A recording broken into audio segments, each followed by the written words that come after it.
বন্ধুরা, আমি আজকে বাড়িতে কিভাবে খুব সহজে আপনারা মোমবাতি বানাবেন। কিছুটা মোমবাতি যেটা কিনে এনেছিল বাজার থেকে, সেই টুকরোগুলো নিয়ে নিয়েছি। এটাকে আমি ফাইনালি কিছুটা গলিয়ে নেবো আর কি। গলিয়ে নেওয়ার পরে আপনাদেরকে দেখাচ্ছি মোমবাতিটা কিভাবে বানানো হবে। পরের স্টেপটা দেখুন। বাড়িতে আপনারা খুব কম খরচের মধ্যে মোমবাতি বানাতে পারবে। আমি কিছুটা মতো একটু নিয়ে নেবো, যে ফিঁপে হয়, ফিঁপের ডাল, সেটাকে নিয়ে নেব। আমি একটা পিঁপে ডালকে কেটে কিছুটা অংশ নিয়ে নিয়েছি। তার মাঝখানে আপনারা সাদা সুতো কিংবা সাদা উল নিয়ে নিতে হবে। ফাইনালি মোমটাকে আমি গলিয়ে নিয়েছি। তার সাথে একটু গন্ধ ছাড়ার জন্য একটু যে বাড়িতে ধূপ থাকে, সুগন্ধি ধূপ, সাদা ধূপটা কিংবা কালো যে ধূপটা আছে, সেটা ফাইনালি আপনারা দিতে পারেন।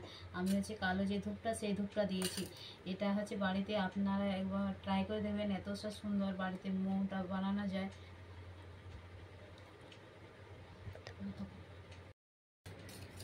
ফাইনালি আমি যে মোমটা গলিয়ে রেখেছিলাম, জমে যাচ্ছে তো তাড়াতাড়ি, ওই জন্য আমি দিয়ে দিচ্ছি এটা মোমটা যেটা গলিয়ে রেখেছিলাম।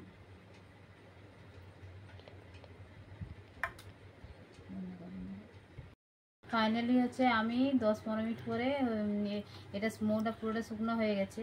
সেই জন্য আপনাদেরকে আমি ব্লেড দিয়ে কেটে দেখিয়ে দিচ্ছি কতটা সুন্দর হয়েছে। একদম পারফেক্ট দোকানের মতোই হয়েছে। আপনারাকে জ্বালিয়ে দেখিয়ে দেবো যে কী সুন্দর জ্বলছে আর কি।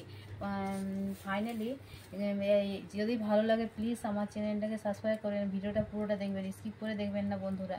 দেখুন বন্ধুরা, কতটা সুন্দর একদম পারফেক্ট দোকানের মতো হয়েছে। এবারে আপনাদেরকে জ্বালিয়েও আমি দেখিয়ে দেবো। দেখুন, ভিডিওটা পুরোটা দেখবেন, স্কিপ করবেন না। ফাইনালি আমাদের মোমবাতিটা আমরা জ্বালিয়ে নিয়েছি। দেখুন কতটা সুন্দর হয়েছে। এই ছিল ব্লগটা, আমরা এখানেই এন্ড করেছি। যদি ভালো লাগে প্লিজ চ্যানেলটাকে সাবস্ক্রাইব করবেন।